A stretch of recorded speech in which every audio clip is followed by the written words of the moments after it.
Aujourd'hui, je fais escale en Martinique et j'ai seulement 12 heures à passer sur Madinina, la magnifique île aux fleurs. L'île est un tout petit territoire dont le patrimoine offre une richesse incomparable. Elle doit son nom à Christophe Colomb, qui la découvre le 15 juin 1502. À l'époque, ce navigateur aborde des rivages majestueux, offrant une terre généreuse. Un véritable paradis promettant nourriture et la belle vie. Et je n'ai pas la moindre idée de ce que l'on peut faire sur une île le temps d'une journée. Mais j'ai pris les devants en contactant un guide qui connaît bien son île. Nous avons rendez-vous sur le ponton sud de Fort-de-France, la préfecture de la Martinique. Monsieur Gluzuki. Franck, c'est vous. C'est moi. Je vous explique, j'ai 12 heures pour visiter la Martinique. Okay. Mon avion repart ce soir. Ok, je vous emmène. Ouais. Mais attention, aujourd'hui c'est le tour des yoles. Plutôt le tour de la Martinique des yoles rondes. Alors, on ne peut pas passer aujourd'hui 12 heures en Martinique sans voir ces petits bateaux, sans voir ces yoles. Oh bah ça me plaît moi ce programme-là. Ce tour des yoles dont parle Franck est un événement suivi dans le monde entier. Il s'agit d'une course de voilier des plus physiques et prestigieuses qui soient. Aujourd'hui, c'est le dernier jour de cette course commencée il y a une semaine. Il est bientôt l'heure de la dernière étape, la plus importante, car les écarts sont très serrés. Il est encore tôt et tout le monde se rassemble pour participer aux festivités qui encadrent la course. Il faut dire qu'à chaque étape, il y a régulièrement de la casse et afin d'effectuer les derniers réglages techniques sur leur bateau, les concurrents les plus exigeants se remettent en condition avant chaque étape. Ça, c'est une yole. Les yoles, c'est un bateau traditionnel d'ici. Et en ce moment, aujourd'hui, c'est la fête des yoles. C'est-à-dire que pendant toute la journée, ils vont se livrer à une course. Il y en a 15 sur l'eau. Sur chaque yole, il y a 17 personnes, 16 personnes, en fonction de la yole. Et c'est une vraie course très populaire, très suivie par tous les gens que vous voyez là. Ah ouais. La course des yoles est l'occasion pour tout le monde de manger, danser et d'assister au défilé qui précède le grand départ. Aujourd'hui, c'est l'étape finale et de nombreux villageois sont venus des 4 coins de la Martinique pour participer activement à l'événement.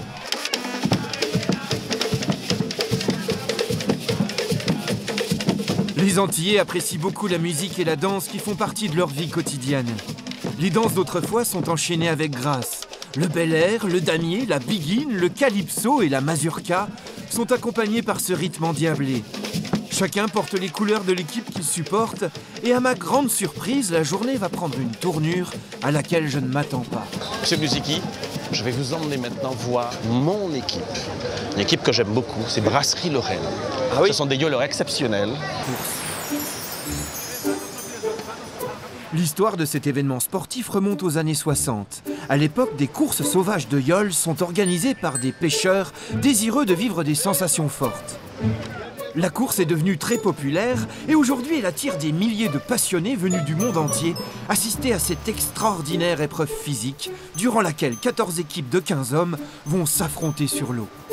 Et nombreux sont les parieurs qui ont majoritairement misé sur l'équipe favorite, puisque première au classement général, l'équipe Rosette, facilement reconnaissable à sa couleur jaune. Ils écopent le bateau. Il faut vider l'eau, il faut vider le bateau de l'eau. Pourquoi? Parce que vous remarquerez que cette embarcation n'a pas de quilles. Ils vont tenir en équilibre. D'accord. Et l'eau est extrêmement importante parce qu'un peu d'eau dans une yole peut la faire basculer d'un côté ou de l'autre. Et pendant la course, ils vont devoir écoper comme ça pendant... Pendant la course, il y a quelqu'un qui est exclusivement chargé de ça. Les voiles ont vite fait de quitter notre champ de vision et je dois dire que Franck a trouvé un excellent moyen pour suivre l'événement. Et il s'est arrangé pour me faire une petite place à bord de ce navire surpuissant. En l'espace de quelques minutes, nous avons réussi à rattraper notre retard et avons rejoint les milliers de bateaux suiveurs. Ils sont en permanence en équilibre. Ils sont en permanence en équilibre, de manière à ce que le bateau ne bascule pas. Allez les gars. Allez. Allez Johnny. Allez, vous êtes bons là. Il change d'équipier. Ah, il change d'équipier. Ouais, voilà. Et celui-là va monter, c'est pour alléger la yole, pour qu'elle puisse aller plus vite. Ah d'accord. Voilà. C'est-à-dire en fait, il lâche du lest. Il lâche du lest. Ah, c'est toute une stratégie. Ben oui. Et pourquoi ils vont droit sur la terre et... Ben, là, en fait, le vent n'est pas régulier. Il n'y a pas vraiment de vent qui pourrait pousser les yoles d'un bout à l'autre jusqu'à Fort-de-France. Donc, il faut aller virer des bords. On applique des techniques de voile traditionnelles. Il faut bien reconnaître que l'équipe que nous supportons est plutôt mal partie. Hélas, le vent n'est pas toujours un bon allié, et parfois il faut savoir virer de bord à temps avant d'être emporté dans un courant. Maintenant, rien n'est joué, contrairement aux autres concurrents, nos héros ont préféré longer les côtes plutôt que de s'aventurer au large. C'est sympa cette course, mon cher Franck. Hein. Yeah. Vous pensez qu'il y a moyen de visiter un petit peu l'île? On va essayer de s'arrêter et puis de visiter un petit peu... Aller un petit peu sur terre, hein? Ouais. Parce que je vous cache pas que ça ballonne, hein? La mer est quelque peu mouvementée par ici. Franck et moi sommes arrivés dans la petite ville de Saint-Pierre, située du côté ouest de l'île, face à la mer Caraïbe. La ville est l'ancienne capitale économique de la Martinique, mais en 1902, ici, la vie s'est arrêtée. Saint-Pierre est posé sur la terre la plus dangereuse qui soit en Martinique, les pentes du mont Pelé. Sur les hauteurs se dressent encore de nombreuses ruines qui semblent raconter qu'un désastre s'est déroulé sur cette terre brûlée.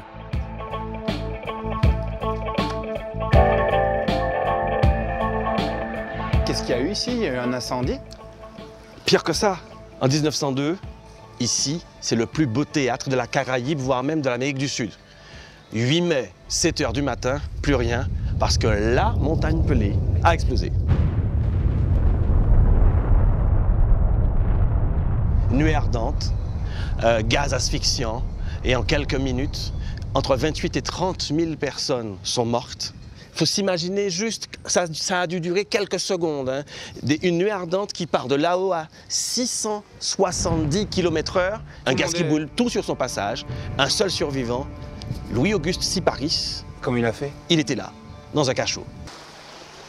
Il est noir ce sable, hein? Ben ouais. C'est le volcan? C'est la Pelé. Et vous avez pas peur que ça recommence, l'éruption? On sait tous que tôt ou tard, c'est comme les tremblements de terre, la montagne Pelé, on vit avec. Un jour ou l'autre, ça va péter. Mais bon, on n'y pense pas. Et puis après tout, c'est la vie.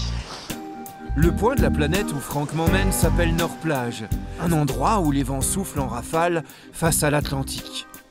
Un lieu facile d'accès pour un bateau, mais qui pourtant n'est guère fréquenté par les Martiniquais. L'endroit a un je ne sais quoi qui vous glace le sang. Le village semble avoir été abandonné. Le temps semble s'être arrêté en une fraction de seconde, la vie s'est figée et tout semble dormir face à l'océan déchaîné. C'est impressionnant, hein? C'est Ouais. encore un coup du volcan? Non, des intempéries qui arrivent, des tempêtes, des cyclones qui découvrent les toits des maisons. Évidemment, comme personne n'y habite, donc elles ne sont pas réparées. Et puis ensuite, un autre problème, c'est la falaise qui est attaquée ici par la mer. La mer avance sur la Terre, et ça c'est certain. L'idéal, ce serait qu'il y ait un volcan qui explose en pleine mer, à 200 km d'ici, un peu moins. Ça formerait une nouvelle Terre Ah, puis vous pourriez y aller. qu'on appellerait Martinique bis. Et là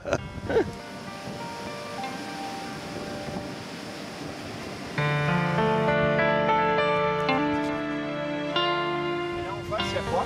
L'Atlantique, Vous venez de là-bas, Franck? tous, on vient tous de là-bas. En face, c'est la terre de nos ancêtres, exactement, parce que souvent ils viennent de plusieurs continents. Mais les Africains sont arrivés dans des conditions épouvantables. 300 ans d'esclavage, privation de liberté, traités comme des chiens, comme des animaux. Et c'est une cicatrice qui s'est refermée ou c'est quelque chose qui est encore très douloureux? Non, c'est une cicatrice refermée. Nous savons qu'aujourd'hui, que nous sommes un laboratoire du monde. Nous sommes pleins de mélanges, pleins de cultures, pleins de diversité.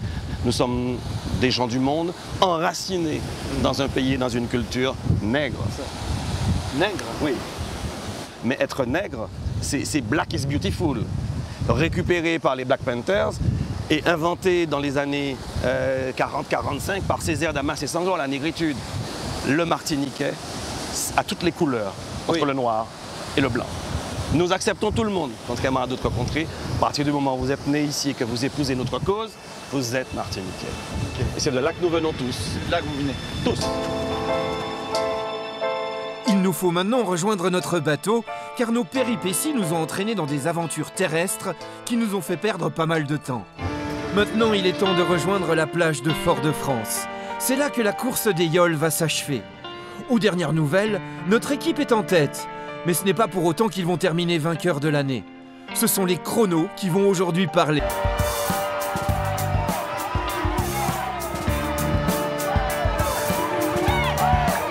C'est lui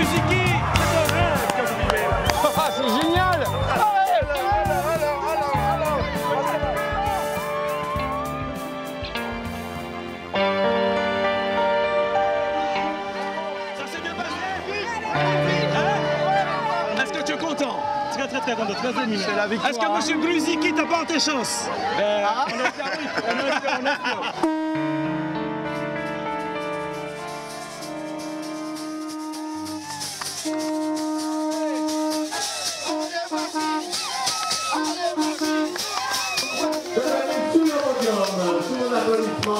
L'équipage qui a remporté la première étape du 28e tour de la Martinique de Yolron. Ah, ils sont beaux, hein?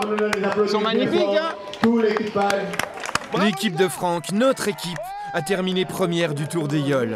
Les caméras du monde entier se sont tournées vers ces jeunes marins, encore inconnus ce matin et qui pourtant maintenant nous font rêver. Il faut célébrer cette victoire. Tous les bateaux supporters de notre équipe se sont donné rendez-vous en mer. Une fête sur l'eau va s'improviser. On a gagné! On a gagné!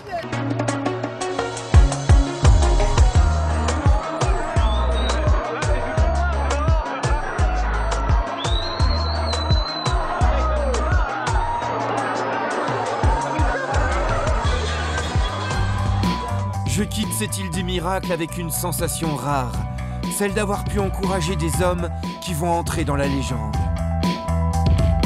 Comme en miroir avec le passé, ils ont su se battre contre tout et se sont offerts une identité forte, celle qui se mérite si l'on veut devenir un vrai Martiniquais.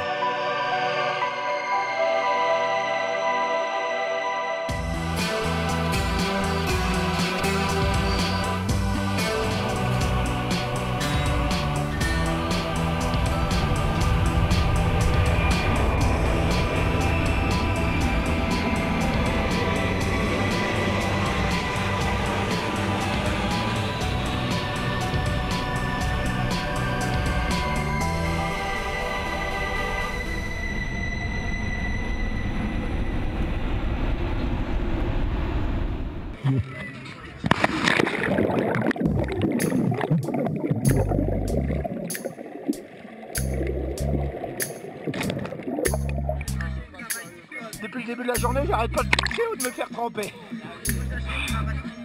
Voilà. Il t'a dit, je suis ton visage mouillé. Ah ouais. Il t'a dit ça? Ça va bien? Ouais, il t'a dit, je suis ton visage parce que c'est mine bizarre. Hein. Et vous avez la pêche, vous, hein? Énormément, hein, comme toi. Ah, mais